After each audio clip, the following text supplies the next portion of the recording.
મારે સારે કોટથી તકલીફ હતી તો એક બાપુ પાસે ગયો. મેં કીધું બાપુ મારી તો હાવ પથારી ફરી ગઈ છે, કંઈક રસ્તો કરો.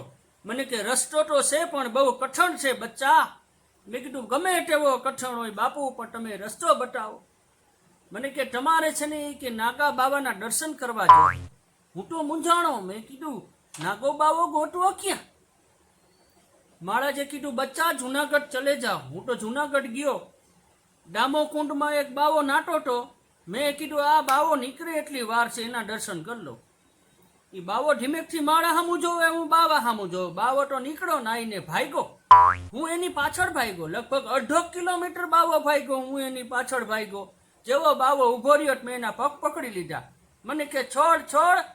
મેં કીધું છોડું નહીં. મને મહારાજે કીધું છે નાગા બાબાના દર્શન કરવાના, તો તમારી બધી જે તકલીફ છે એ દૂર થઈ જાય. મને કે હું નાગો બાવો નથી. મેં કીધું તો મને કે હું કુંડમાં નાવા ગયો તો ને મારા કપડાં કોક બઠાવી ગયું છે.